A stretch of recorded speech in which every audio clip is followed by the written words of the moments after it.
AI and entire AI factories. AI is the biggest technical thing ever in my life. So yeah, you may have heard of this thing called AI and how it can be so powerful. It can run your business on autopilot. And in some cases, yes, it can save you a ridiculous amount of time.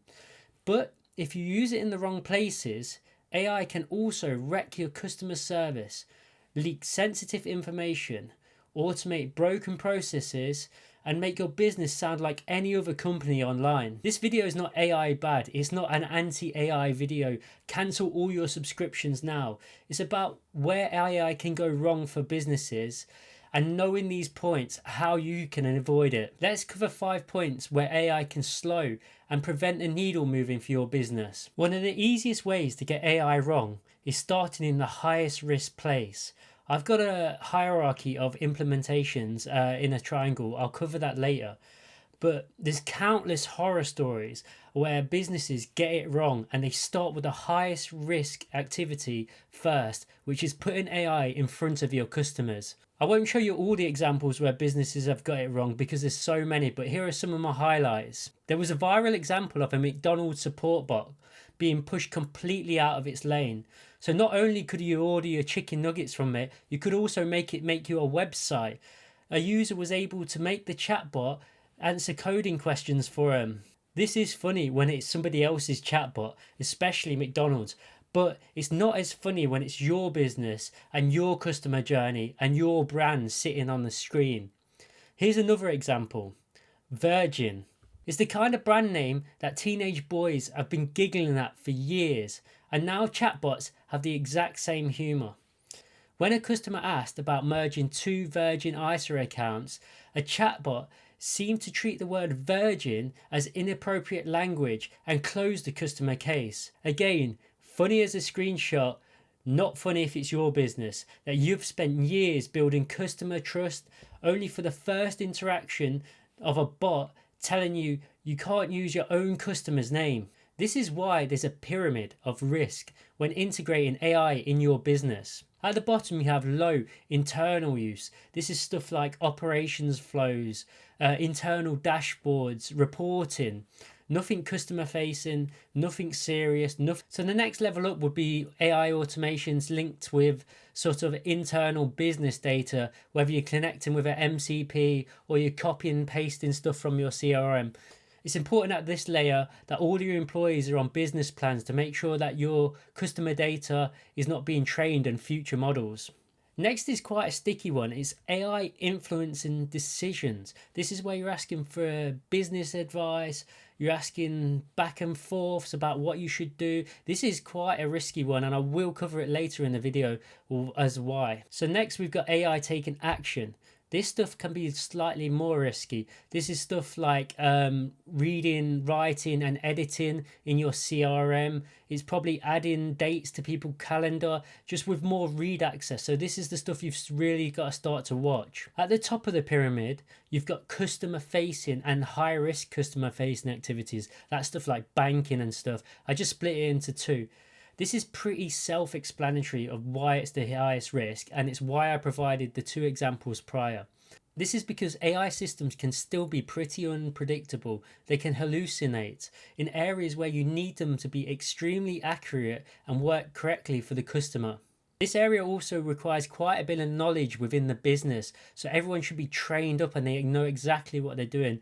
For example, you have to get your system prompts right, and it's a pretty new concept. Even for AI labs, you can see some of their leaked system prompts be to 4 to 5 pages long, explaining the do's and the don'ts, and even in OpenAI's case, hiding goblins from the user. This is the bit that businesses underestimate.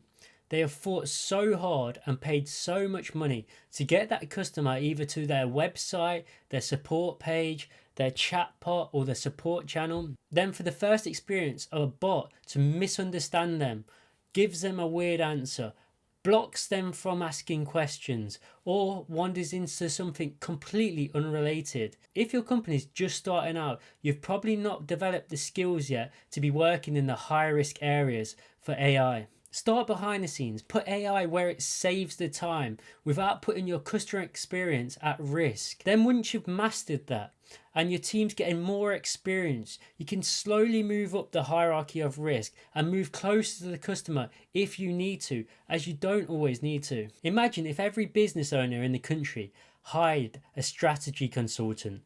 Different business, different market, different customer, different problems. But behind the scenes, the consultant gave all of them the exact same advice. Differentiate more, collaborate, think long term, decentralize, innovate, explore new markets. It sounds smart, but what if your business needs the exact opposite of what it's suggesting? This is where AI bias can be dangerous for businesses. Harvard Business Review did a research on this and coined it trend slot. Basically, in the study, multiple LLMs from different companies were asked business strategic advice. They kept leaning towards the same advice, trendy, modern sounding answers. Not always the answers that made sense for the situation, but the ones that sounded good. So you think it was getting some intelligent perspective, but what you actually was getting was something from the business from dummies, mixed in with LinkedIn, TED Talks, MBA language, and whatever strategic word made sound impressive online. And before somebody says, Andy, they've just prompted wrong, it's just a skill issue, it's just all of their prompts are wrong. Well, that would be convenient, but the researchers tested multiple prompts on this, added more context, took context away, and the same bias still showed up across all of the models. So this is just not from a spelling mistake in your prompt or how you prompted it or a skill issue. It's baked into how the LLMs learn from human-made content.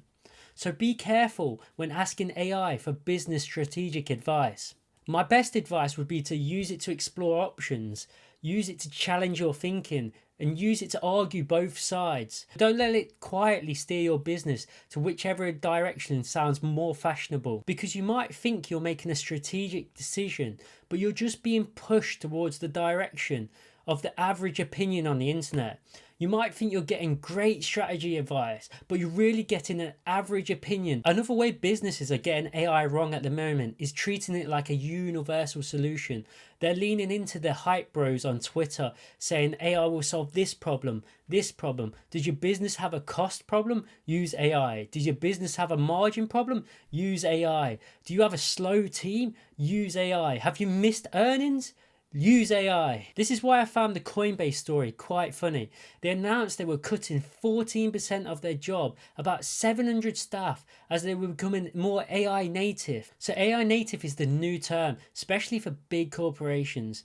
Don't fall into the trap that they're selling you that AI is completely helping their organization. AI native is a term which businesses are using right before they jump into Notion and delete half of the org chart. So here's some evidence. The same week, Coinbase reported they're becoming AI native and it's helped them reduce their workforce. They reported a miss of their earnings of 394 million just for that quarter.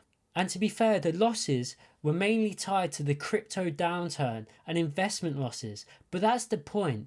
AI might help Coinbase run leaner, but it does not magically fix all of their problems that they have in their business. It does not fix weaker demand. It does not fix revenue pressure. It does not fix a business model that relies on trading activity. And this is what businesses do, but at smaller levels. It's the same problem, just on a smaller scale. Don't fall into the trap that AI is going to save every area of your business, or the phone's not being answered properly. So they say, let's use an AI receptionist. But the real problem is nobody is owning that process. So the quotes are taking too long. So let's make an AI quote generation. But the real problem is the pricing structure is a mess inside your organization. Marketing's not working. Let's make some AI video and image content. But the real problem is the offer is unclear. And don't get me wrong, AI can help in all of those things, but it's just a tool. It's not going to solve these problems. If you throw AI at every problem, you do not get an AI-powered business. You get a faster, shinier version of the same mess. Bill Gates had a good quote on this line a few years ago. Automation applied to an inefficient operation will magnify the inefficiency. And that's the whole point. If your process is good, AI can make it faster. If your process is broken, then AI might help that broken process happen at scale. If you're a business owner and you're still not caught up with the AI hype, and you'll be like thinking, nobody uses it. In my business, we don't use AI because I don't use AI. Well, you might not use it, but whether you like it or not, your staff will be using the AI right now. They're using it already to write emails, summarize complaints, adjust spreadsheets. They might even be using it to help them with quotes. And most of the time, they're not doing it to hurt their business. They're doing it because they're busy and they want to be more efficient for the business. Whitelist what your employees can and cannot use. Decide on AI tools that are approved. Decide on AI tools that are banned. And decide which customer data is acceptable to put in, which information can be put in so you're not breaking any rules, regulations, and which should be never pasted in any AI tool. Make sure you're on an AI plan that protects your customer data. Some of the free and the cheaper plans do not do this, and some of the training may be used on the data that's being put into these plans. So make sure your plan covers your business and makes it safe for you and your employees to use at work. I know it sounds boring, but include an AI policy, approve tools, deny tools, and also include a bit of upskilling for all of your employees what acceptable use of AI might look like. It's not as exciting as fully automating your business with swarms of AI agents, but it's the stuff that stops AI becoming a problem before you officially start to use it in your business. Because ignoring AI doesn't mean your business is not using it, it just means you don't know how it's being used. So that's the point of this video. AI is not bad. Used properly, it can save the business a ridiculous amount of time.